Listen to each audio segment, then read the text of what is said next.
to the faithful. Touchdown! San Francisco! To Dumb Nation. Steph Curry downtown again! And to those who bleed orange and black. It is out of here! Good morning.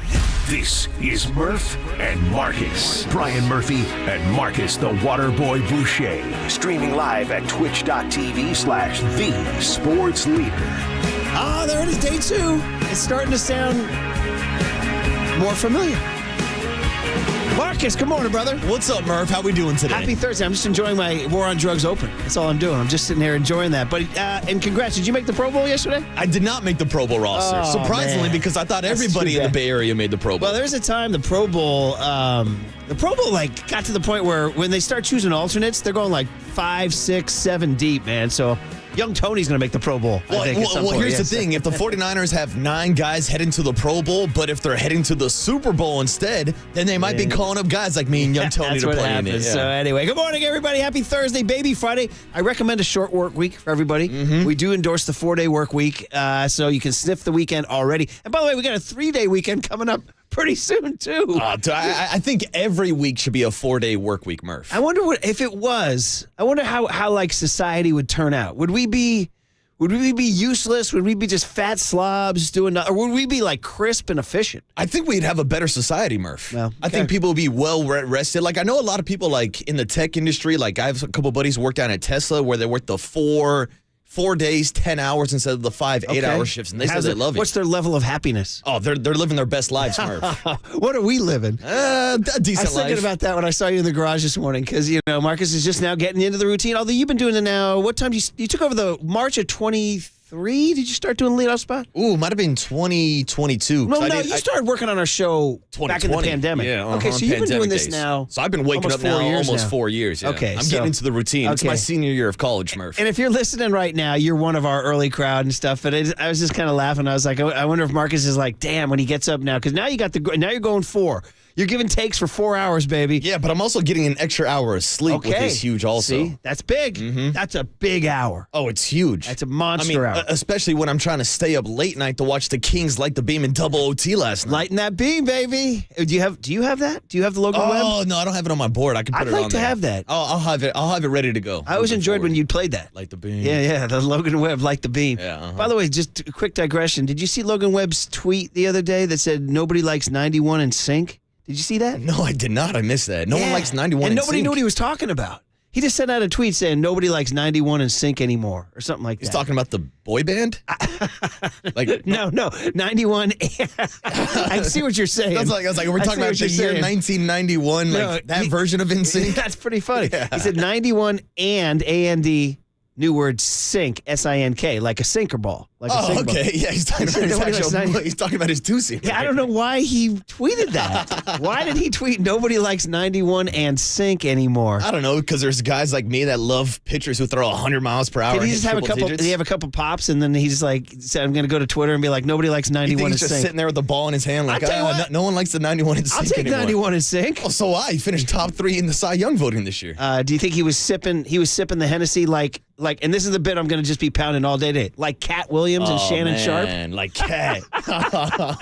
I walked in, and for anybody out there, I spend most of my day just cruising the interwebs for stories to bring you guys the premium content you deserve for free entertainment on your YouTube, Twitch, and car radio, right? And somehow I stumbled into the rabbit hole yesterday of this Shannon Sharp, Cat Williams thing. I came into you guys, but you guys hadn't seen it. See, I missed most of this. Okay, But so you don't spend all day cruising the interwebs. I try to stay off of social media as much as possible. Okay, all right. Well, I get most of my info there. That's where I found out that Brock Purdy made his first Pro Bowl. Okay. Congratulations to the young man. That's where I found out that he will not be playing on Sunday, Brock Purdy. True. See, that's how my Twitter is set up, where like I only follow like 49er beat reporters and stuff like that. So unless Matt Mayoko is retweeting Cat Williams clips, I'm not seeing them. Hey, Maddie, start tweeting Cat Williams. Come on, Maddie. Anyway, do you have your notifications on to like anytime Mayoko tweets, you get it? I've got notifications off, Murph. I don't want to know when people are bugging me. But you taught me how to put those notifications on for that sleeper app. Exactly. Well, that's because that's critical information. Okay. But I don't need like 1,000 like So like my notification kid, saying, "Oh, someone liked your conversation yesterday with Tim Ryan." I don't really care. budding sports Oh, I do media care, tycoon Deck Murphy has his notifications set so that anytime Susan Slusser tweets, he gets a notification. Oh, So he'll come out to me. He's like, "Hey man, did you hear that? You know they promoted a guy from AA to AAA?" I'm like, "No." He's like, "Oh, you don't have your notifications on?" actually, I have my notifications turned on for one person. Max Crosby? No, Brian Murphy. Yeah, Like I'm not even joking. that's hilarious. When I first started on the show as a producer, I turned on notifications for you to like kind of keep tabs on you and like know what you're talking about, know what you're putting out on Can I get Twitter. some applause? Right? I'll give the it to you. hardworking. What a great as a young employee, like that's a great move because you're like I gotta work with this lunatic now. I better figure out what he's saying so I know when he comes in screaming and yelling what he's talking about. 100%. Or if you're giving hot takes on Twitter, I can go and book a guest to like kind of give you a counter argument or something like that. Oh, you want some more? I'll give you some more. That's like the personification of when young Tony sent me that text when we were the very first day when everything would happen. He sent me the whole know your role, keep your mouth shut, do the best you can, lift up your teammates, all that stuff. That was you doing that. That's it. All right. How are these notifications treating I you? still have it on. So I have Brian Murphy notifications, and then I have like Warriors PR, Giants PR, and 49ers PR. So if there's like big news with the organizations leaking news, then I'll get those updates, but I also get the Murph updates. How are my tweets been?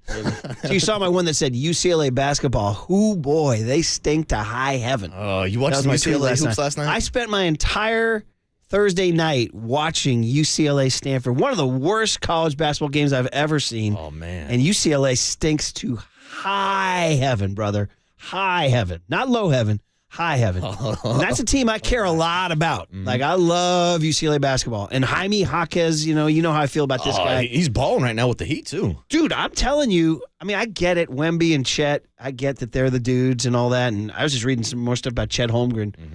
Apparently he's just playing incredible basketball, man. And the Thunder, dude, you see what the Thunder are doing? Dude, the Young Thunder, yeah.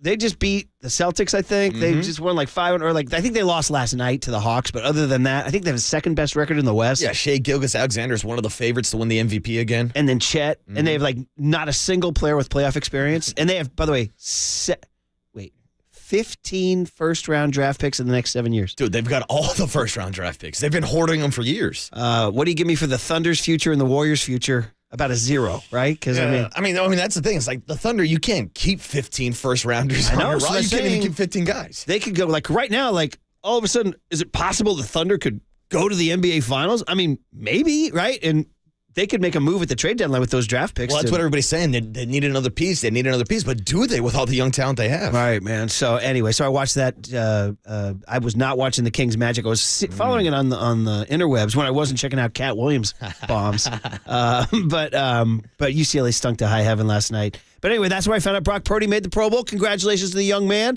What a dream, man. Because you said though he wants to go to a different kind of bowl. Yeah, that's the bottom line. 9 49er players have not been confirmed for the Pro Bowl, but in their kind of destination, they want to be in Las Vegas, not for the Pro Bowl, but for the Super Bowl. So here you go. I'll give you the names. You give me the reaction here. Brock Purdy, first ever Pro Bowl. Congratulations, young man. First Niner quarterback. This is surprising, kind of, or not. First Niner quarterback since young Tony's favorite guy, Jeff Garcia, 2002. Papa and Lund, friend of the program. I was going to say, shout out to Jeff coming on the show yesterday. Yeah.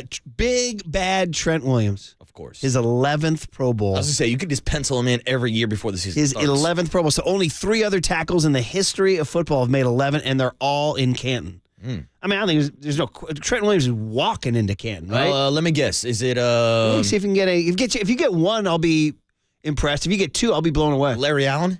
No, he wasn't a tackle. He was a guard. Jonathan Ogden.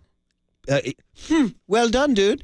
Despite last night's misstep, we're on to the next. Yes, John Ogden, one of the great Bruins of all time. Okay, and I remember from his Baltimore days. Ooh, then those are the 2 I had. John Ogden, good job. Head. Okay. You were going Larry Allen for Sonoma State, but he's an interior guy. Yeah. You got to go back to my era from the hated, evil USC Trojans, big bad Anthony Munoz. Ooh, okay. Anthony Munoz. And then in between Munoz and Ogden was a guy named Willie Rofe in New Orleans. Okay. He was one of those guys. He was sort of like a Trent Williams figure. It's just the Saints weren't any good. That was the problem. But he's in the Hall of Fame. Shout out the Aints. Yeah, right? So Munoz, Ogden, Rofe, and Trent are the only 4. So anyway, Yeah, Trent Williams, another guy on the If Hall you're of watching Fame on YouTube, trajectory. I have my book out. I'm actually reading from these. I wrote these down. Murph's little black book. Yeah, well, I'm trying to be great today. now. You know what I mean? Mooney Ward made his first ever Pro Bowl. Congratulations to him. That's awesome. Remember we talked to Fred Warner about that, how they start. Although, again, I want to, for people, most sports heads know this, but some who don't casually, the Pro Bowl is one thing. All Pro is another. Yeah. Pro Bowl is you make it from the NFC and the AFC All-Star team. All Pro is the NFL. You're the All-Star best in team. the NFL, Yeah, and that's yeah. why the All-Pro list is so much more high regard. It is. But this is fun for this morning when we had no Warriors game and Exactly. Farhan didn't do anything and Purdy's not playing. Well, Farhan did speak yesterday, but we'll get into that later, Murph. Kyle Juszczyk made his 8th Pro Bowl, and while I'm excited and delighted for the guy, it is a little bit with an asterisk. He's like the only fullback out there, right? So, Especially when you come from a rushing offense like Kyle Shanahan's system. Yeah, you're going to be there every year. George Kittle made his 5th now. I'm wondering about Kittle and Canton. Like, he's got, he's got an outside chance. I think he's on the path. He's on the path. And I'm not afraid to say it. George Kittle is the best tight end in football right now. I put him ahead of Travis Kelce. Like, you look at receiving yards overall, he's number 1. And like, there's such a big discrepancy of what George Kittle does in the running game, how he blocks. He's the best all-around tight end in football. And right now, as a receiving tight end, he's also putting up the best numbers. Yeah, the only other, Kelce in the AFC and David Njoku, who sat on my bench for a couple times this year. The Njoku kind of comeback with Joe Flacco has been unbelievable. And then the Kittle's counterpart is the rookie Sam Laporta. Sam Laporta. Those are 2 Iowa Hawkeyes, aren't they? Correct, yeah. I think they are. Anyway, Shout out Kittle. Tight End University. I'll get through this quickly here. Kittle made his 5th. CMC. What are you gonna do? Guy could be MVP of the league. Yeah. It's only his 3rd, but he's young. He's young. It's his Wow, 3rd only one. 3 for McCaffrey. Yeah. Because he had injuries, took out 1 or 2 That years. surprises me, though. Our guy Fred Warner made his 3rd. All-Pro Fred. That's the way to go, Freddie. This guy, another one that on track. Nick Bosa made his 4th. He's got 4 already. I mean, He's a how young many man. is he going to have by the time he's done? Is it Trent Williams type stuff? Yeah, I think we're going to be looking at a double-digit kind of all-pro career. Like the comp or the goal for him would be like J.J. Watt. Yeah. Right? To be that kind of guy. Just to be there every year. And then Javon Hargrave made it for his 2nd time ever. Nice, Hargrave. A name I left out did not make it. Brandon Ayuk. Which is surprising. Because I was paying attention to a lot of the fan vote, and he was a leading vote getter for wide receivers, but obviously the fan votes don't decide. Are these 4 receivers better than him? These are the 4 that made. CeeDee Lamb, he's having an unbelievable he's balling out season, this right? year, yeah. A.J. Brown in Philly. Who's now in the center of controversy out there. They say he is upset with I don't think A.J. Brown has been in he's fracturing the locker room and all that. like the first half of the season. Well, not even the first half of the season, because the first couple weeks he was complaining on the sideline. Then he had a stretch where he put up over 120 yards in 5 straight games. Yeah. But lately he's been pretty quiet. I haven't looked at the stats. Mike Evans of Tampa Bay, old man Mike. Dude, year after year after year, 1,000 yards. Yeah. Mr. Consistent. And here's the one, Puka Nacua. Should Ayuk get it over Nacua? See, that one's tough That is because a tough one, yeah. Puka Nacua is what we talked about yesterday with Greg Beechard. We talked about him being a candidate for Rookie of the Year, Yeah. how he's got a chance this weekend to break the rookie receiving yard record and the rookie reception record. Yeah, so it is tough. That's tough. Every year there's a snub, and unfortunately Ayuk was that guy. So And also Dre Greenlaw's still not making a Pro Bowl. He hasn't made it. Well, he's getting too many of those 15-yard flags. I'm too busy trying to punch out that ball. Oh, man. All right. Well, anyway, we'll talk about what's going on with the Niners and Rams this Sunday. Get you ready for Warriors and Nuggets tonight. Nuggets. By the way, if misery loves company, I just want to I'm a big misery loves company guy. When my team sucks, I always look for other teams that suck too. So they're like, yeah, well, at least they suck like we do. You know who that team is right now? The Lakers. Dude. They lost again last night to Jaime Jaquez's Heat. They've lost 9 out of 12 since winning the cup, the NBA Cup. I was going to say, is it the curse of the banner? It is the curse of the banner. Yeah, get that damn All banner right, we'll down. get the guest list for you. Baby Friday, Thursday style. And eventually, you guys will get into this Cat Williams Shannon Sharp. It's crazy. Man. I don't know what happened. I went down that rabbit hole like crazy. Dude, you went all the way in. I went all the way in. I almost watched. It's 35 minutes. I've almost watched the whole thing. I've watched large chunks of it. So it's damn funny. I got to tell you. Anyway, it's a Thursday morning on KNBR 104.5 and 680, the Sports Leader. Light the beam. San Jose, shout out to you for supporting KNBR, San Jose's sports leader.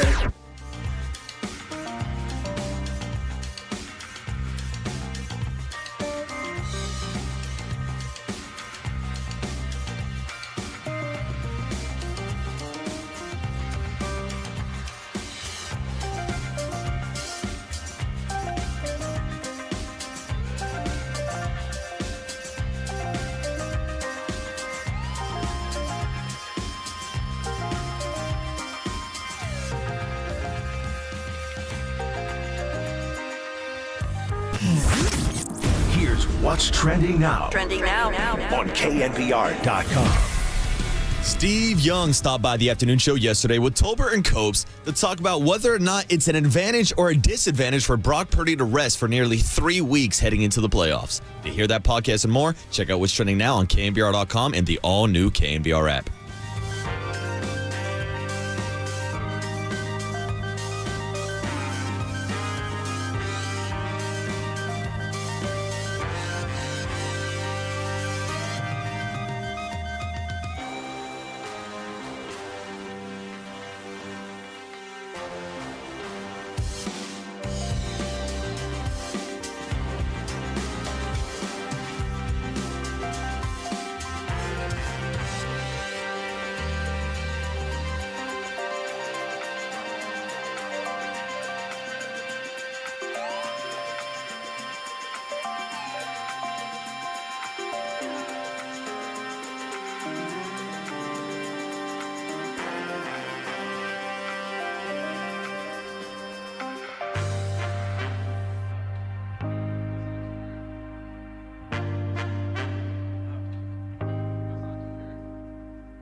And now, time for the Protect Your Assets with David Hollander Business and Technology Report.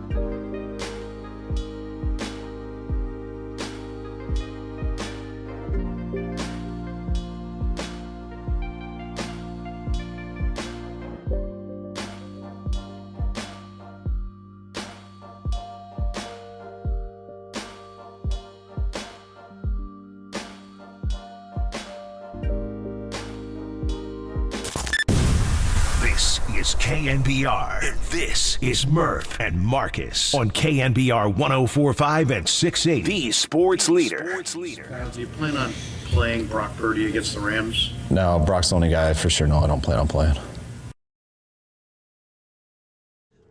Oh, I see. And sync. NSYNC and sync. Nobody loves 91 and sync, Murph. I would say NSYNC wasn't around in 1991, were they? That's a great question. I'd say I don't they were know. late. I wasn't alive, Murph, so I couldn't tell you. Where were you with NSYNC in general? Like, my older sister was an NSYNC fan. She's also a fan of the Backstreet Boys, but no, I was never a boy band kind of guy. Yeah, they formed in 1995. Oh, there it is. Yeah. So I was 3. I remember the day. So NSYNC in 91. I was just joking about because last segment I was talking to Marcus about the interwebs, which presented to me the entire Cat Williams, Shannon Sharp thing yesterday. I'm going to pound that until you guys go watch it.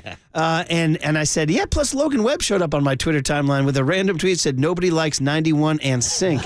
And Marcus heard it as NSYNC, the band. Yeah, I was like, what are we talking about? 1991? so hence the rejoin from young Tony. There it is. There you go. Bye-bye. Also, a little bye-bye message to Brock Purdy, who will not be playing this weekend, according to Kyle Shanahan. Nice transition there, buddy. So here's the funny thing about Kyle, what he said yesterday was he's like, nobody gets 2 weeks off. He's like, 2 weeks off is a bad idea. It's a really bad idea. I hate the idea of 2 weeks off. I'm giving Brock 2 weeks off. Actually, Brock, you're going to get nearly 3 weeks off before your next game. I mean, it was kind of weird that he was really adamant. And did you guys hear Steve Young on with Tolbert and Copes yesterday? Mm-hmm. He said the same thing. He said he's worried about a quarterback taking that much time off. I will go on the record as saying Steve Young is a Hall of Fame quarterback. I am a nobody. I'm okay with Brock Purdy taking that much time off. I really am. I think if they have hard practices and he just stays loose, I'm good. I mean, especially this last kind of recent stretch of the season where we saw Brock leave the game against the Ravens with a stinger when he had that concussion scare a couple weeks ago. Who was that, against the Cowboys maybe? Wow. I think it was even after that. He had a concussion scare? Well, remember there was that Tuesday night they got on the flight. Might have been after the Vikings game. Yeah, you're right. And then he came back and passed the concussion protocol in like really 2-3 quickly. days. And I'm like, God, give Brock some rest. Is that before the Bengals game? Yeah, or? I think it was Vikings heading into the Bengals. He didn't play well after clearing the concussion protocol. Correct. So he came back quick. So there has been some slight injury scares. And to me, like, go back to the bye week when Brock Purdy was on that corn picker and on that tractor out in Iowa. And remember when we talked to him and he told us about how he didn't really feel like his arm strength was at its full strength until after the bye week, until the midway point of the season, until he had that extra rest to kind of get some of that strength back. Well, that's what I'm expecting to see from Brock again. Now he's gone through the second half of the season. Now he's going to have 1, 2, damn near 3 weeks to rest that arm. Obviously, he's still going to be practicing, but I think this is a good time for Brock to kind of rest, reset, get healthy like the rest of the 49ers. I really don't have a problem with Brock Purdy not playing this weekend, especially since there's a high likelihood that Trent Williams won't be playing. Yeah, well, it's funny. He did not say Trent Williams. He said Brock's the only guy right now. Now, they said, I read the Eric Branch Chronicle said he asked about Trent Williams because it'll be a no-brainer. You got to sit Trent Williams, keep that ankle upright before the playoffs start. And he said he paused for 7 seconds. By the way, ready for this? 7 seconds. Ready to go. No, don't. We might go off air. The alarms might start going off, Murph. 7 seconds is a long time. It is a long time. Yeah, so it's funny that Branch timed it, too. So Kyle paused for 7. It was like Kyle wanted to figure out the way to phrase it. And then he said, I want him to practice like he's going to play. So I think, he doesn't want to tell Trent right now, you're not playing. I think Trent's a grown man. Trent understands the deal. He's not going to play. I'm telling you right now, Trent Williams ain't playing Sunday. There's no reason for Trent Williams to play. I'm just but Kyle wouldn't say that yesterday. He wouldn't say. He only said Purdy, which is unusual because Purdy's so young and fresh and all that. Well, it was weird because he was talking about how they can only rest 7 players and they have 6 injuries. So that one spot would go to Brock Purdy. Well, does that include Trent Williams on the injury list? Okay. Yeah, I would. Possibly. Yeah. Right? But here's Shanahan on the 2 weeks off thing yesterday where he's like, he doesn't want you to take 2 weeks off. No, I don't think it's good for anybody to take 2 weeks off. So, not at all. You should see how Trent was when he came back after a month off, or 3 weeks. It's not good, but we'll see how the game goes and everything. But his mindset this week's got to be that he's getting ready to play. Okay, that was it. His mindset is going to be that he's getting ready to play. So I don't know. Maybe he'll play him. Well, that's what Fred Warner told us earlier this week, too. The mindset is you're going to play. And I think with a lot of those guys, whether it's Fred Warner, Nick Bosa, especially a lot of those guys on defense, I think they will suit up and kind of go through the steps, kind of that dress rehearsal, that third preseason game of the year. But the big difference is that third preseason game of the year, the rosters are so much bigger. Yeah. So you can afford to have extra guys come in and play 3-4 quarters if needed. I don't know if they have that same luxury. This is such a first world problem. It's fabulous. Yeah. Mm-hmm. Everything's clinched. They're the 1 seed. They're going to be at home on either Saturday, January 20th or Sunday, January 21st. It's all great. Yeah. I mean, these are not bad problems. These are good problems. And we see teams like the Baltimore Ravens, who are the number 1 seed in the AFC. They announced yesterday that Lamar Jackson will not be playing this weekend. So they're taking the same approach, Murph. Interestingly, the Rams have said here the following people will not play. Matt Stafford, Cooper Kupp, Aaron Donald, Kyron Williams, the number 2 rusher in the NFL, and then linebacker Ernest Jones. Now, the difference is they're playing next week, so they will only have 1 week off. So it makes sense for those guys. Although I am curious that Sean McVay does not want to play for the 6 seed. He's willing to play for the 7 seed. I mean, I know McVay's a lot smarter than I am, and he's got his own building figured out, and I know he's got a plan. But from this seat right here, I'm having trouble figuring out why he's not playing for the 6 seed. It would seem to me that you'd want to be the 6 seed for a couple of reasons. Just you don't want to always be the bottom guy having to play the toughest game. Because if you're the 6 seed and somehow, some way, the 6 and 7 both win, you don't have to play the 1 seed. You get to play the 2 seed.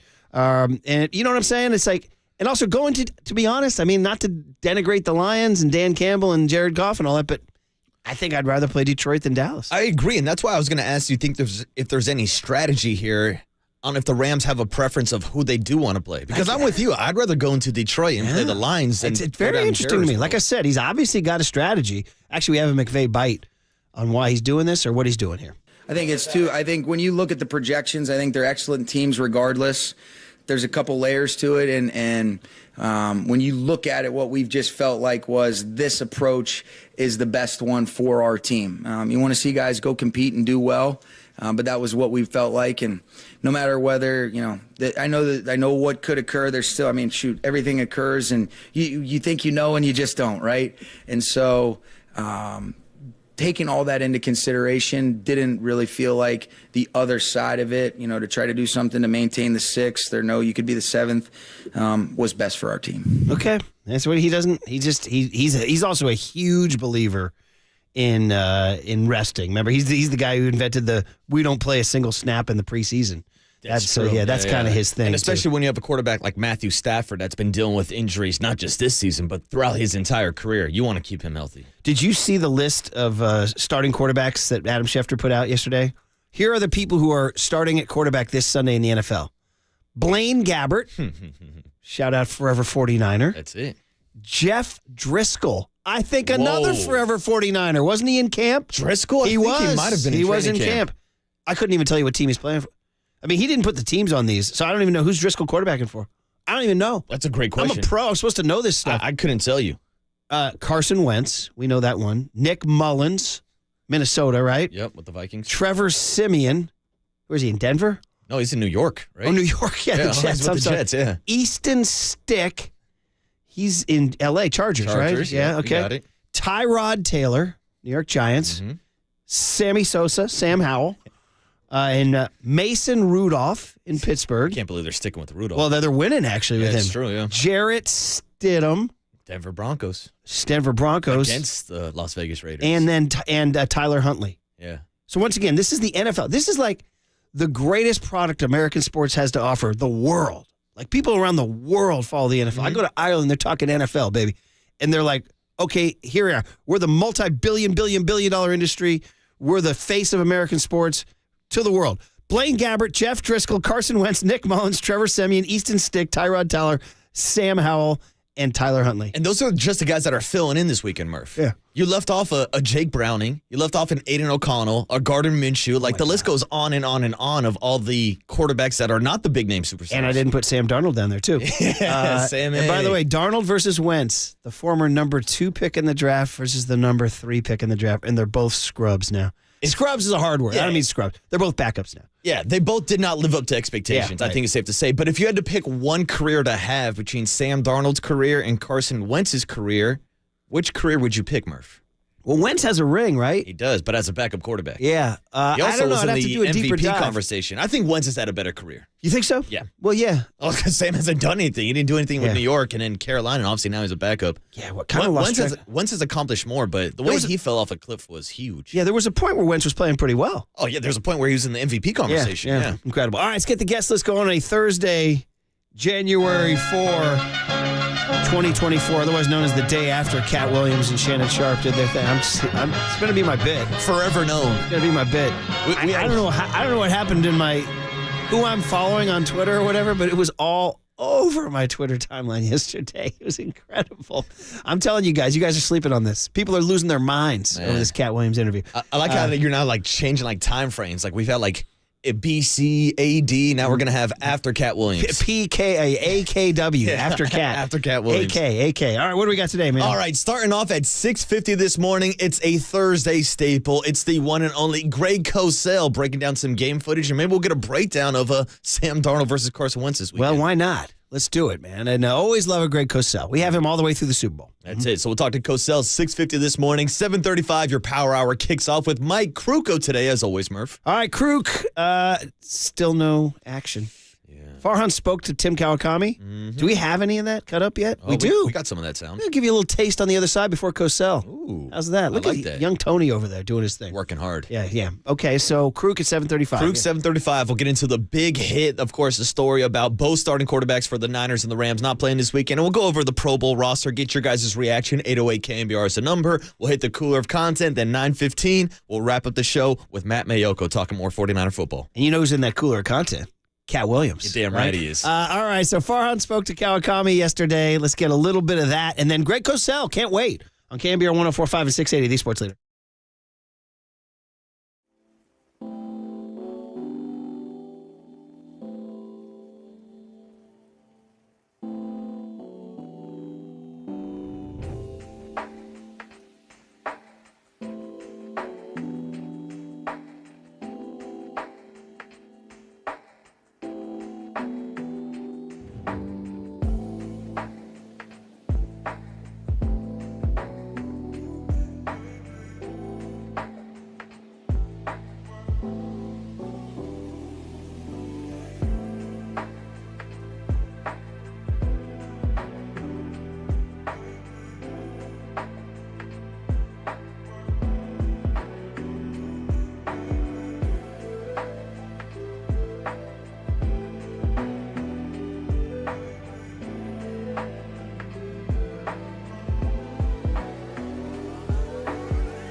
Listen to the Sports Leader anywhere, anytime. Download the KNBR app. Murph and Marcus continue live from the KNBR Casino Matrix Studio. Casino Matrix progressive jackpots are here. Where are you? Just drop in. Please play responsibly. 1-800-GAMBLER.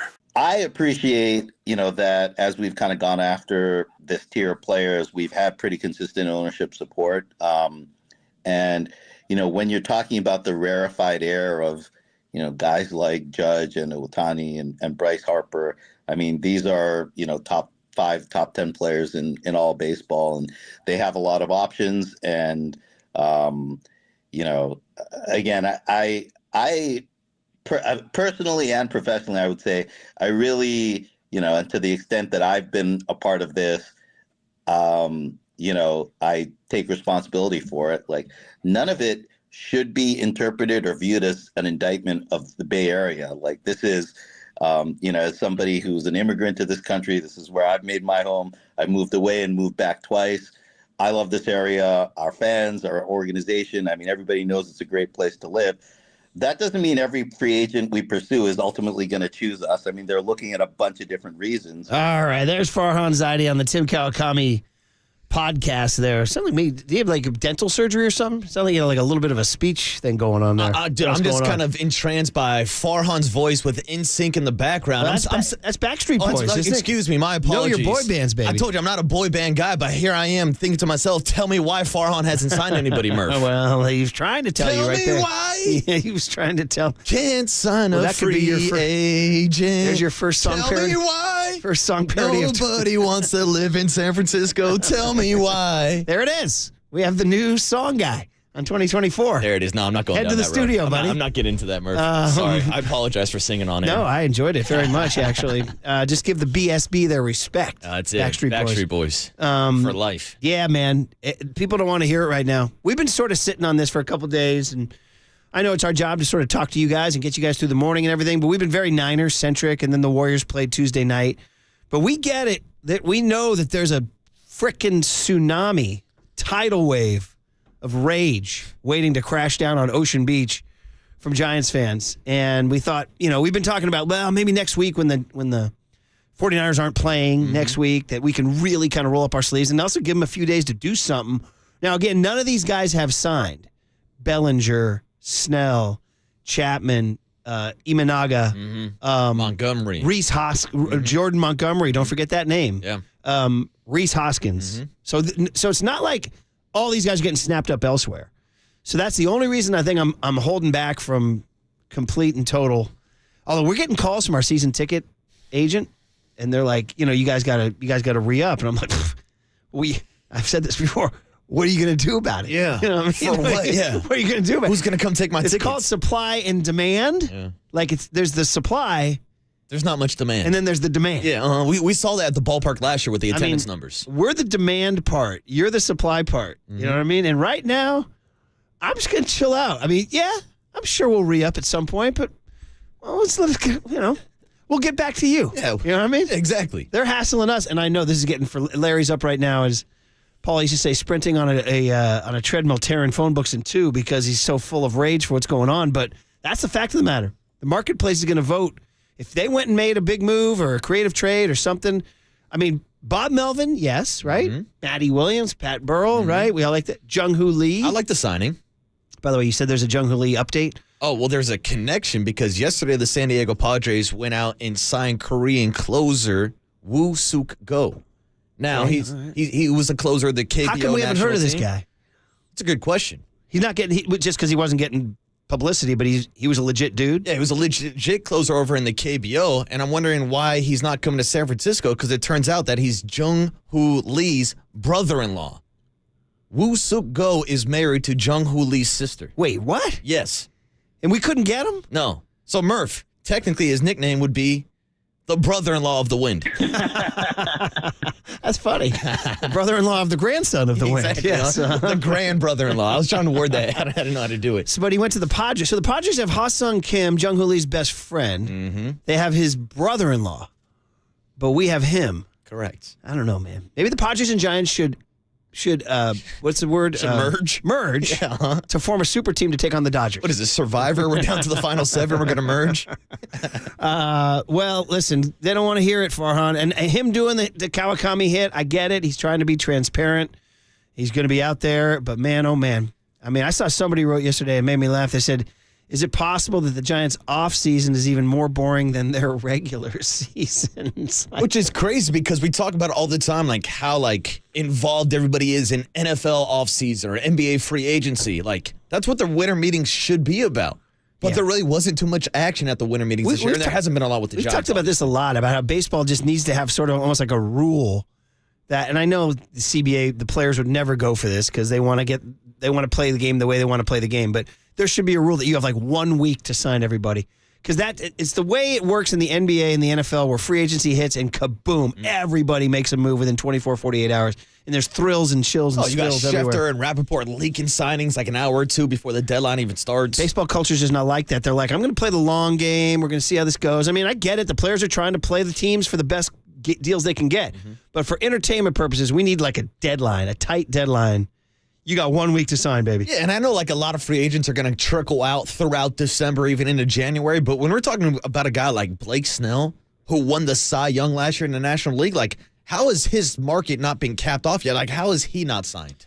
Well, he's playing the market. He's trying to wait for the best deal. He's playing. It's a game of chicken, brother. Well, that's the thing. I think everybody expected him to wait until Yamamoto got the deal, but he's been signed by the Dodgers for a couple weeks now, and still we haven't heard anything on Blake Snell. By the way, how were you with chicken in school? Did you guys do the throw the knife at the foot game?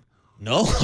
Wait, what are you throwing a knife at the foot game? You're in school. How the hell did you have a knife? Welcome to the 70s, baby. Oh, no, bro. I grew up in the zero tolerance period. No, welcome to the 70s. So you could bring a knife to school. What? Yeah. No. Yeah. That's not safe. Oh, yeah, pocket knives. Yeah. You could bring a knife to school. Bring a knife to school. You pop that thing out then. Ready? Ready for this? So now recess, lunch, before school, whatever. Here's the game. You stand there, I stand here. We got a knife, and I throw it at your feet. Okay, and my goal was to get the knife to stick in the ground outside your feet to make you spread your feet wide. You got this now?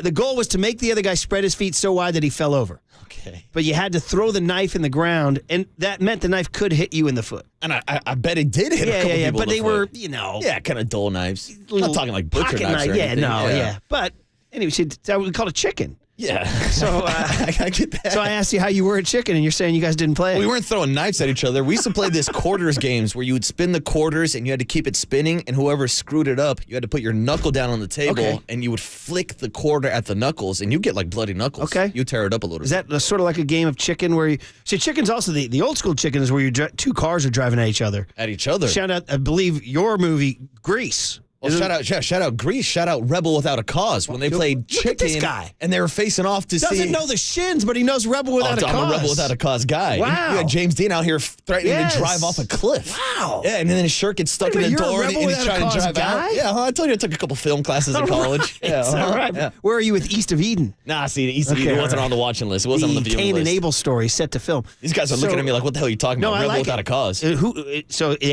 they had Grease, I believe they have. Yeah, they do a chicken square off also. Well, that's what Blake Snell and that's what players and owners are doing right now is they're playing chicken. That's it. Who's going to turn first? Who's going to break and who's going to give you the deal? Yeah. Well, I think most fans would like to see Farhan wheel the car off the road. Is that the right thing? If you're going to lose it, just lose it, chicken, and bring us somebody. Come on. You know what I mean? Just come home safely, Farhan. Something. 650 says, what does it say about the state of the Giants team when on opening day the loudest cheers will be for the coaching staff? Yeah, that's his true story. 925 says, dude, come on. How can you forget Footloose? Game of chicken. Very true.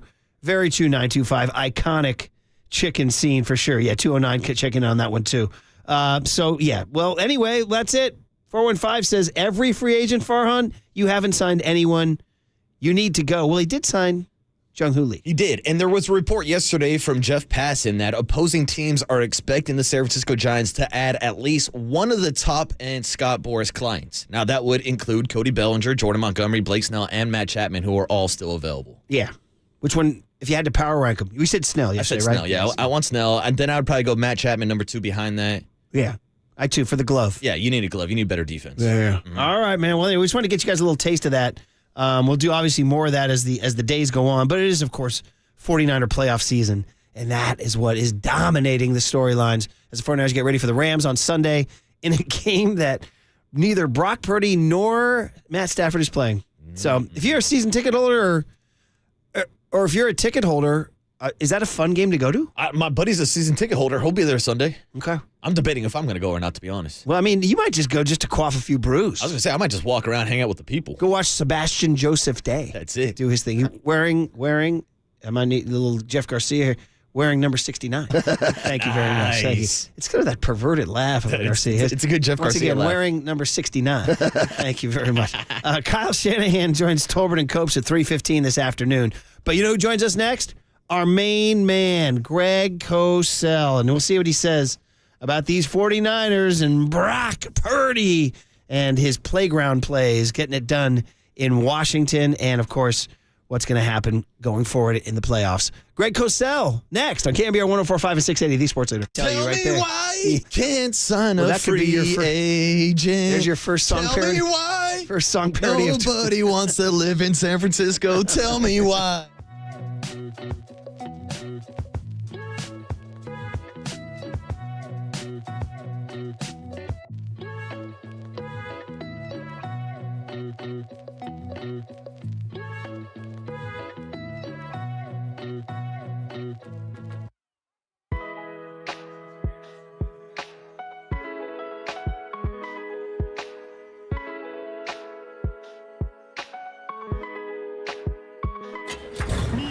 From the Chilton Auto Body Traffic Desk.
faithful. Time for Murph and Marcus to talk game tape with Greg Cosell of NFL Films. And streaming live on KNBR.com and the KNBR app. All right, starting the new year, we thought, you know what? We love getting our classic rock for Greg, and sometimes you just don't want to overthink it. Like, oh, I'm going to try to find some deep track. I said, no. I said, give him some Call Me the Breeze. We want to start the year with Leonard Skinner, where it all started. Greg, happy 2024. Good morning. Hey, morning, Greg. Good morning, and you can't beat a little Skinner, you know? No, you cannot. That's what I said. Sometimes you just got to go to the classics. You know, sometimes people think... Yeah, you just got to go to the classics. Although, I don't know if we talked about this, but I think, because I know the Skinner library really well, but I think my favorite Skinner song... Yes? ...would be The Ballad of Curtis Lowe. Yeah, we've played that for you before, I believe. Yeah, that's an ultimate, and I love Give Me Three Steps too. You know. Yeah, you know, I saw them on I don't know what you do on New Year's Eve, Greg. Are you watching? Maybe you're watching film on New Year's Eve. Well, you know, I probably maybe people will think less of me after I say this, but I don't think I've seen a New Year's Eve in like 15 years. I'm kind of with you. I've seen a New Year, you know, because it's during football season. I got to be in the office early the next day, so I can't remember the last time I actually was awake, you know, for the actual ball drop, as it were. Much respect, because you're getting to work in the morning, and I kind of feel you, buddy. It kind of loses its steam after about age 30. But my daughter, my younger daughter, who I've groomed into a classic rocker, she's 27. Nice. She was up and she was watching the Nashville show. So Skinner, I guess, that's what was it was on. Yeah. And she called me up and said, "Hey, Dad, you know, they played now I can't think. They played "Give Me Three Steps." I know that. What's your name? They played "What's Your Name?" What's your name? You know? Yeah. Uh-huh. Yeah, and then of course they did "Sweet Home Alabama," which you're kind of obligated to do. But yeah, no. What's your name's a great one too. That's what I was going to tell you, is that I too tapped out before midnight, because it's kind of just lost its sizzle. But I did see Skinner on the Nashville one. I thought of you, so there you go. That's a good way to start. They're still kicking in 2024, man. Well, yeah, but there's no original members anymore. Oh, not one, huh? Not a single one. I thought maybe Gary Rossington, the guitar player, the lead guitarist. I think he passed away a year or so ago. Oh man, he was actually the one that the song, and now I can't think of it. Oh, what's that smell or whatever? Yeah, ooh, that smell. Yeah, ooh, that was written about him. Do we know the source of the smell that caused the? Well, I think you can figure it out. I gotcha. We should probably. We don't want any FCC violations, Greg. Right. Yeah. Well, that's a good way to start the day. Is keeping with some Skinner in 2024. All right, Greg. So, all right, a little Niners football, guys. Given that they're going to rest everybody this week. I know. It's like sometimes we like to talk to you like, oh, the matchups, the X's and O's this Sunday. There's not really any matchup this week. So, well, let's start by looking back on this Washington game, because I think Brock Purdy had one of those signature plays, what Tim Ryan was calling playground Purdy. You're talking about the touchdown to Ayuk. Yeah. When he pointed Ayuk and told him, basically, he didn't tell him. He pointed. It wasn't like he was next to him, could tell him. But when he pointed to all the open space to the left and in so many words said, "Hey, go there," because there's no one there. Yeah. And plays like that for you on film. How often do you see players, quarterbacks around the NFL making that play? Is it more often than we think? I wouldn't say it's often. I mean, you see quarterbacks move around a lot, but to have the presence of mind to do what he did is just, he's a the thing about, and this is probably not talked enough about with really good quarterbacks, and Purdy obviously falls into that category, is they play, and the term that I've heard from a good friend of mine who coached in the league for years, and I love the term, Purdy plays with a quiet mind. And nothing seems fast to him. He never seems like he's hurried or frenetic. And when he got out of the pocket there, he just was calm. And obviously there was space there, but you could tell he just didn't it didn't seem like the play had speeded up. He was just playing at his normal pace. Yeah, we're talking to Greg Cosell, senior producer at NFL Films, who do it every Thursday as the Niners get ready for a dress rehearsal before the playoffs 2 weeks from now, Marcus. Yeah, and Greg, I'm glad that you brought up the poise of Brock Purdy, because it's one of my favorite things to watch when he's scrambling around in the pocket, how he keeps his shoulders squared to the line of scrimmage and always keeps his eyes downfield. But me and Murph were actually debating the other day whether or not Brock Purdy should use more of his athleticism and use his legs outside of the pocket to maybe pick up some first downs. So do you think that's a part of his game that he can expand on? Only if it's absolutely necessary, Marcus. You don't want to go into a game with the idea that I'm going to run around as a quarterback. This is a well-schemed offense that presents throws within the structure and timing of the route concepts and combinations. And if that's clean and there, which it often is, more often than not clearly in a Kyle Shanahan offense, that's what you want to do. You don't want to just leave the pocket. You don't want to be the one that disrupts the timing of the pass game. So, no, I think that's a parachute. That's the last thing you want to do. So that's my view of it. I know that there's so many people now because there's more and more quarterbacks coming into the NFL who are great athletes. That's the way the position has evolved. So we're seeing more and more kids who are great athletes playing the position. So I think there's a sense that the position has now become, hey, let's run around and make plays. But that's not the way it's coached. That's not the way it's taught. And ideally, that's not the way the coaches want it to be mapped out during a game. So, yes, he's capable of doing that, but I don't think you go into a game with the idea that, hey, I'm going to run around and make plays. Right. That's, again, the quiet mind of where you only do it when you have to. And that's right. That's what we're seeing. That's why it's a parachute. Right. That's the term I use. It's the last thing you do. It's not the first thing or the second thing on your mind. It's the last thing. Have you ever gone parachuting, Greg? No, and that won't be happening. No. People who these skydivers, I'm like, I don't know. It's okay. I'm good. I don't really, I don't feel the need to do that. There's certain things, I just don't seem like a really smart thing to do. Well, particularly in my age. Some people. And speaking of age, I had like a moment yesterday where I just realized that I'm freaking old, guys. Oh, because, because whose birthday it was yesterday? No. Grace Slick. Oh, and yeah. You know how old how old is and she? You know how old she is? Oh. And I literally fell out of my chair in my office. I hate to even say it. 84. She's 84. No way. Yeah.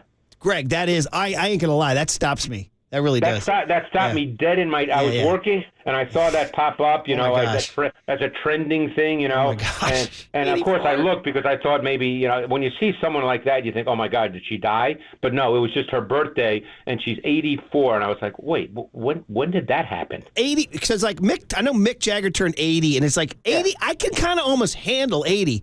84 is different. You know what I mean? Like 84 is like, whoa, man, wow. By the way, just to shout out the fact that her daughter went to my high school, Greg. How about that? Yeah. So she and Paul Cantner, their kid China Cantner, went to Tam High in Mill Valley. She had a brief run on MTV, too. I was going to give you another definition that a coach gave me, which I think fits Purdy really, really well. He didn't give it to me relating to Purdy, but I think, after having studied every one of his snaps, I watched him for 3 years at Iowa State too. And, as I said, I'll be the first to admit I didn't have him as a high draft choice by any means, but obviously he's played extremely well in the NFL. And the definition that this coach gave me, which I love, but I have to read it because there's a little bit to it. Oh, okay. He said functional intelligence. That's the term he used. And he said, can the quarterback function intelligently and athletically at game speed amidst the chaos and distraction that surround him, and thus have the ability to use the necessary requisite skills to perform at a high level? Wow. And I think Purdy does that. He never. Don't you agree? He never really looks without like he's question. hurried. Yeah. Without question. That seems to be a huge part of his game. And I will shout that at the TV during games. It's like, look at how calm he is. Yeah. And listen, we all loved Jimmy and what he did, but there were times he did not have that quiet mind. And so that's you can see the difference, right? So, wow, great.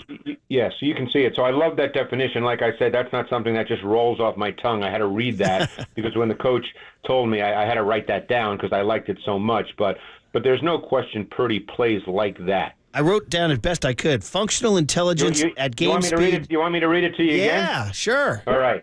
Can the quarterback function intelligently and athletically at game speed amidst the chaos and distraction that surround him, and therefore use the ability to play with the necessary requisite skills? Did you have him? Did he send that to you on a voicemail or a text? No, I did. I did a 4-hour Zoom call with this coach, this summer, and it was a phenomenal Zoom call. He's not coaching right now, but he coached in the league for years. And you made him slow down while you made him slow down while you wrote that? I wrote. Yeah, I have 5 pages of notes from that Zoom call. I was just writing furiously.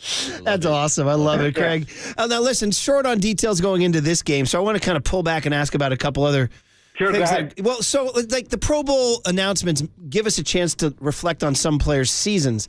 And I want to go to Trent Williams, the left tackle, because it's interesting. Eric Branch of the Chronicle, and I noticed this on one play in the Washington game. He found another one. There were 2 plays actually in the Washington game where he got beat. And it was, listen, he's human, and these guys are NFL players, and these are great high draft picks that are going at him. But I was just wondering, like, how do you think he's played this year? Does he still remain the creme de la creme? Go ahead. Just think of it this way. How many snaps do you think he's played this year? 850, whatever the number is, 850? Some. And he's so good that if he gets beat once or twice, we're starting to say, oh, my God, what's wrong? So just think of it in those terms. Yeah. Yeah, I saw him get beat. I think he got beat once or twice as well in the Baltimore game, but I would say overall he still played at a high level. Yeah. I mean, we don't want to take 10 plays out of 850 and act like, oh my God, this guy's going downhill. No. That's a lot of plays. So he's continuing to dominate on film. Oh, and particularly in their run game when he gets out on the edge and on the perimeter. And the size and the movement. I mean, the guy looks like a running back the way he moves when he gets out on the perimeter. Did you see the stat that the Niners are starting to run a little bit more to the right? Because he's so predictable running to the left behind Trent Williams. Yeah, I think they have to. They have to because, that's what teams do when they self-scout. And again, I'm one person, and I have to watch the whole league, not just the Niners, as I'm sure people understand. Right. But they have a staff, including scouts that will come in and break down their own tape. It's called self-scouting, and I'm sure they notice that teams may make slight adjustments in how they line up their fronts, how they line up their second-level defenders. Are they bringing a safety down to the left? So they notice all those things, and that information gets fed to Kyle and the coaching staff, and then they say, okay, now how do we use it? How do we apply this information? And I'm sure that that's one way that one thing they've seen. Yeah, you're listening to KNBR and KNBR FM, San Francisco, the sports leader, a Cumulus Media station, Marcus. Yeah, and Greg, just thinking on the topic of play calling, I had a question about this weekend because we obviously know how familiar Sean McVay and Kyle Shanahan are with each other. But with the potential of there being a third matchup this year down the road in the playoffs, do you think it's going to be a simplified game plan, or do you think this matchup has any changes at all on the way they approach it with both of them playing their backup quarterbacks? I think that both teams offensively and probably defensively as well will stick to their basic staples. In fact, I kind of thought that the 49ers offense did that this past week. Obviously, I'm not there and I'm not in the meeting rooms, but, they came off a tough loss to Baltimore. And my guess is watching that tape, and again, this comes from tape study, not from, anyone telling me. It wouldn't have surprised me seeing the tape if Kyle Shanahan said leading up to the Washington game that, we're going to go back to what we do really well, that this game will be about process. It's going to be about us, not Washington. We're going to execute at a high level the things that are our staples, that are our foundations. And I think you'll see those same kinds of things this week on both sides. You're not going to see anything crazy. Well, just wrapping up here, Greg, just kind of going back to that Pro Bowl theme of looking at players and how they've played. And we had Fred Warner on this week, and he was talking up Charvarius Ward. They call him Mooney Ward. And he had a big pick against Sam Howell last Sunday. And he good play. He made his first Pro Bowl.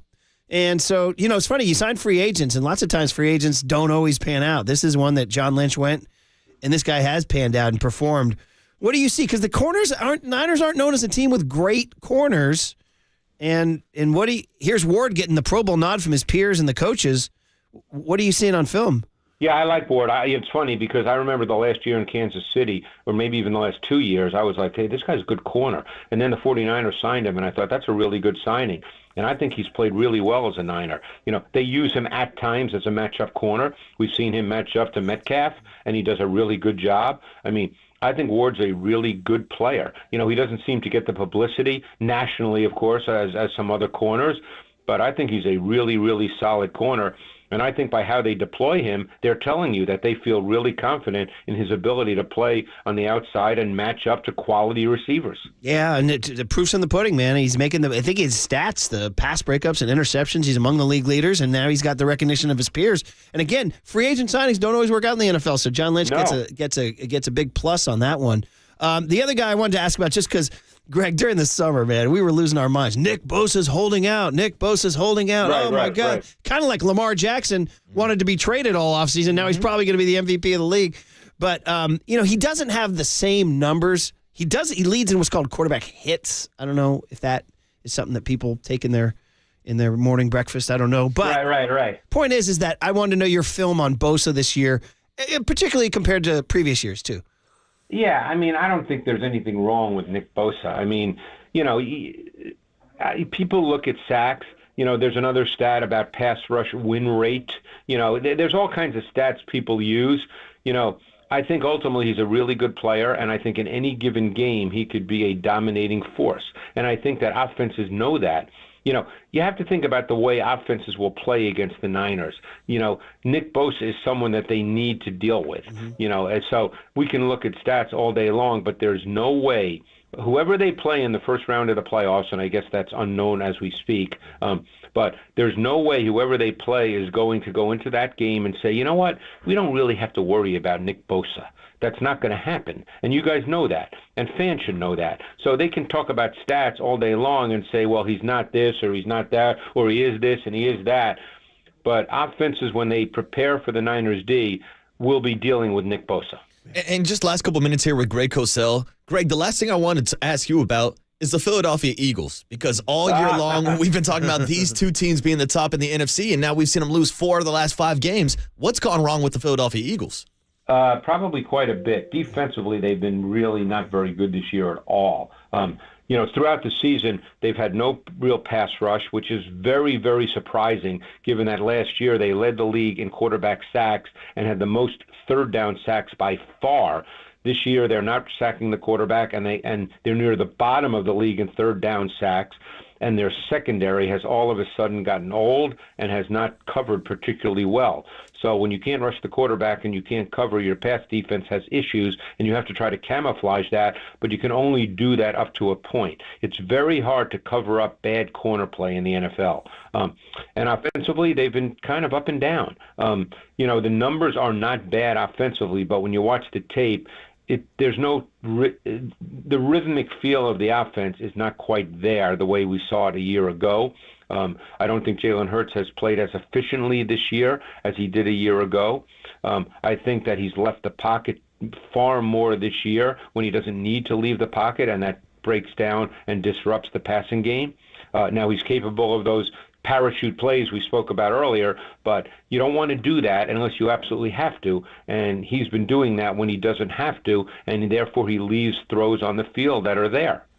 Yeah, it's true. I mean, they just look scattered, and I don't know. Yeah. We'll see. I mean, I don't know who they're going to play, but it ain't a lock. I'll say that's for sure. And then last one is just kind of piggybacking on what Marcus was asking about last year's Super Bowl participant. I watch the Chiefs a lot because they're on our TV a lot. And they're just kind of I mean, there they are, though. They're back in the playoffs, and you don't want to sleep on them. But what's wrong? I don't want to say anything's wrong with the Chiefs. They've won 10 games, I believe. But what's going on in Kansas City this year? It's interesting, given the track record of Mahomes, which has been just phenomenal, obviously. But you'd almost say going into the playoffs, because they're not going to play Mahomes this week, and I'm sure others will rest as well.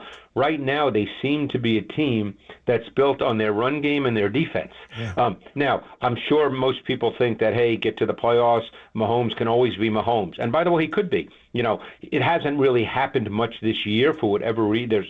There's obviously reasons, but I'm sure many think that you get to the playoffs and he'll be great. And like I said, we know he can be, so he could be. But this has been kind of a tough year. It's another team that the rhythm is not quite there in the past game. Mahomes has moved around more this year than ever before. And don't forget, when you move, there is a random nature to those plays. So even though he's been a master of those second reaction movement plays through his first 5 or 6 years in the league, it's still a little random. If they don't happen, then, it's sometimes that's the case. Sometimes they don't happen, and they haven't happened this year with the same level that they've happened in the past. So really the run game and their defense have kind of been the driving force, the defense in particular, and I don't understand why Steve Spagnuolo doesn't get credit. I mean, he is one of the best coordinators in the league. Yeah, they're a little bit of a mystery. Less so than the Eagles, but they are a little bit so. Yep. It's tough. Super Bowls have hangover effects. They do, for sure. Greg, it's always awesome. I can't believe it's 2024. We're rocking and rolling. Skinner's still doing their thing, even with no original members. And That's right. And Grace Slick is 84. That's just not right. That's just not right. Hey, God bless her. I hope she had a good cake and a good day. You know what I mean? Yeah, I'm sure she did. And I'm sure when she was 25, many probably thought she'd never make it to 84. Well, here she is. The White Rabbit has made it this far. That's correct. All right. Yep. Greg, it's always great. We'll do it next week. Have a great weekend. Thanks, Greg. All right, guys. Thanks so much. Appreciate it. The great Greg Cosell. And I saw you. Grace Slick's definitely not in the Marcus Boucher wheelhouse. No, I had to Google her real quick, to be honest. Hand up. We come back with the Jefferson Airplane rejoin then? There Are we it is. doing that? Are we doing that? Hey, well, we are coming back with Niner Talk because Kyle Shanahan talked about the game plan for this weekend. Steve Young expressed reservations about it. What do you guys think about it? Next on KNBR 104.5 and 680, the Sports City.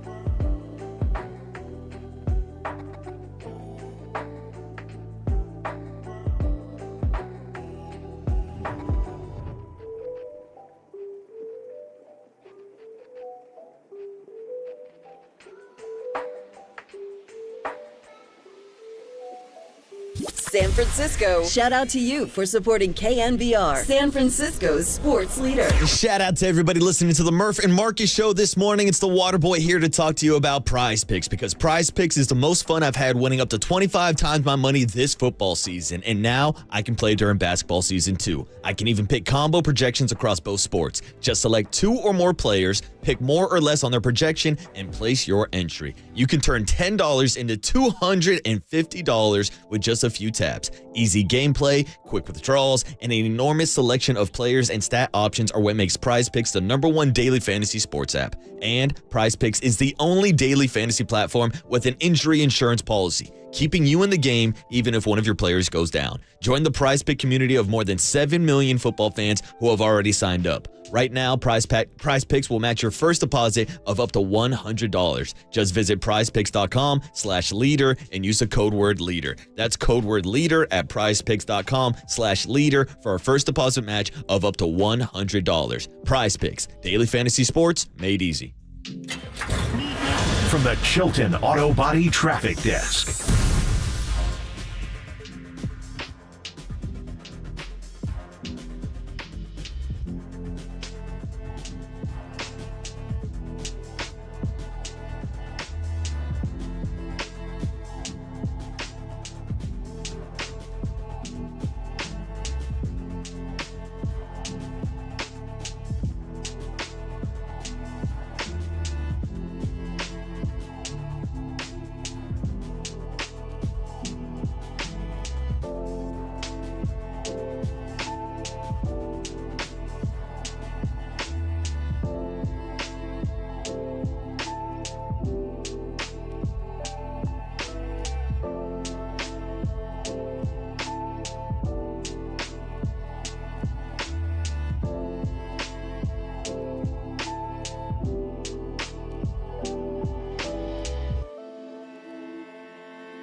And now, time for the Protect Your Assets with David Hollander Business and Technology Report.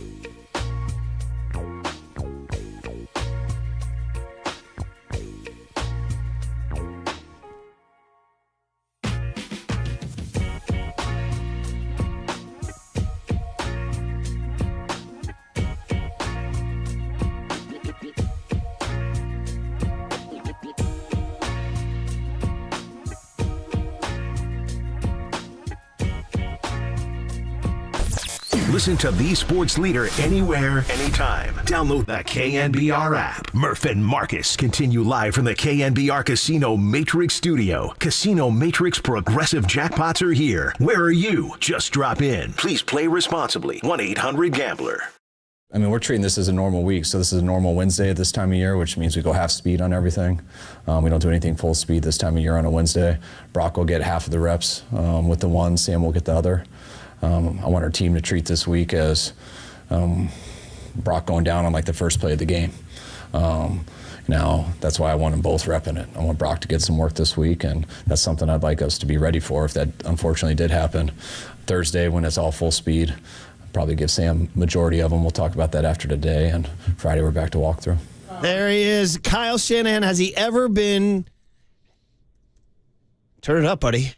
Has he ever been rejoined with Grace Slick and Jefferson Airplane? I'd say the answer is no, but it should happen more often, Murph. It's San Francisco. Oh, dude. I mean, this is when San Francisco was at its peak in the late 60s of bands, Grateful Dead, Jefferson Airplane, Janis Joplin, the whole deal. This is why, because people are like, wait, what the hell's going on? Greg Cosell referenced that he was working on some film last week about Pat Mahomes or Jalen Hurts, and a news alert came across his desk that Grace Slick was turning 84, and he spit out his yogurt, he said. So we thought we'll do a little Jefferson Airplane rejoin to educate the kids. And I got to say, I apologize because I wasn't aware of Grace Slick, but I've definitely heard the song before. Sure you have. Of course you have. Young Tony still says no? All right. I don't know if Tony's ready for White Rabbit. One pill makes you, okay. Yeah, all right. Don't go chasing a rabbit, Tony. Yeah, White Rabbit is, they were psychedelic and fun. Anyway, true story. Her daughter, China Cantner, went to Tam High. She had a brief run on MTV, a little brief, tiny run on MTV. Right. So anyway, back to the point at hand. Good morning, everybody. It's the Murph and Marcus Show. Brian Murphy, Marcus Boucher over there. Young Tony behind the glass. When are we going to get your rectangle, buddy? When are we getting that thing? I've talked to Mike about it soon. That's not a good enough answer. What's going to happen first, Murph? Are we going to get Tony on camera, or is Farhan going to sign a free agent? Oh, maybe he'll sign Young Tony. That's it. I'll take it. I'd put him in my roster. Where would you take him? Second base? Yeah, but then you're taking Tyro's spot away. We do need some more defense at shortstop. Yeah, okay. But to put Young Tony at short. How would Tyro be at shortstop? I wonder. He can play it. Yeah, he could. I don't think he's like got it. He's filled in before. Like, he's gone over there for a couple games. Yeah, I know. But he's not your everyday guy. No. You ready for Marco Luciano chucking balls all around the yard, though? Not really, to be honest with you. I want to see what he does with the bat. But, yeah, if you're getting season tickets, and I know that's been a hot topic, but be sure if you're getting them behind first base, bring a protective helmet. For those 6'3" Yeah, that's why they put up those nets, Murph. Yeah. George Brett, in that documentary that I love so much, told the story about when he was at third base in Kansas City. He said anytime he made a play, there was a group of people that were on his A. And he said late in his career, they moved him to first base. And for opening day, Kevin Seitzer at third throws a ball in the dirt and he doesn't pick it up. And he says these guys start yelling at him from first base, and he turns. He goes, "What?" He goes, "What? Did you blank and move from third base over here just to get on my A?" It's a lot different. Yeah. Where are you on heckling a player? Have you heckled players from close up? Oh, from in the dugout, Murph. Okay. Like, we used to, as a team, we would heckle guys. Like, we would try to get inside people's domes. One of my favorite was, when we were playing in those dugouts where it's, a half fence so you can hang over. Yeah. We would bust out oars and pretend we were rowing a boat and go, row. That's row. good. And we're like, oh, we're rowing through the river in your head right now. So stuff like that. Clean family front. But if a third baseman kicked one, would you guys be on him? Oh, airmail. Yeah, exactly. Okay. You All always right. get on a guy. That's good. I Got like a case of the yips. Good, clean foot. He actually, I don't mean to digress because I know we're going to get to Kyle Shanahan and Purdy here, but there was, Billy Martin. I tell you the story about Billy Martin? Mm-hmm. Yes. You're talking about the George Brett one. Yeah. All over him about Ken Brett. Telling him his brother was horse blank and everything. Like, and George is like, those are fighting words, man. Talking about my family now. Mm-hmm. So anyway, 808 KNBR hecklers. Back to the 49ers. You heard Kyle Shanahan, and this is such a crazy game. It's going to be nuts. It's going to be Sam Darnold against Carson Wentz. However, he didn't rule anybody out. We know McCaffrey's not playing. Correct. Right? We know McCaffrey's not playing. But the big question is, as we've said forever, rest versus rust. I am one of these people who's okay with Brock Purdy sitting. Steve Young, however, might disagree. But anyway, Kyle Shanahan came out and said his newly minted Pro Bowl quarterback, congratulations, Brock Purdy, his first ever Pro Bowl. This is the incredible story continues. The only way it can end is with him holding the Lombardi. He didn't just make the Pro Bowl, Murph. He had more Pro Bowl votes than any other player in the NFL. That's a great point. And, I mean, the only way this movie ends is him hoisting the Lombardi and then getting on the tractor with Jenna and driving off the field in Vegas. Do they have tractors in Vegas? I don't know. I'd say no. Anyway. They can find one. Anyway, here's Shanahan yesterday on his quarterback. Kyle, do you plan on playing Brock Purdy against the Rams? No, Brock's the only guy for sure. No, I don't plan on playing. Okay. Brock's the only guy. Now you're like, wait a minute, Trent Williams shouldn't play, right? Yeah, and they already rolled out McCaffrey, so I guess that's different. And Nick Bosa shouldn't play, right? But Shanahan's not tipping his hand. Now, Sean McVay says, I'm not playing Matt Stafford, Pro Bowl. I'm not playing Cooper Kupp. I'm not playing Aaron Donald, Pro Bowl, his 10th, by the way. I'm not playing Kyron Williams, Pro Bowl, second leading rusher in the NFL. I'm not playing linebacker Ernest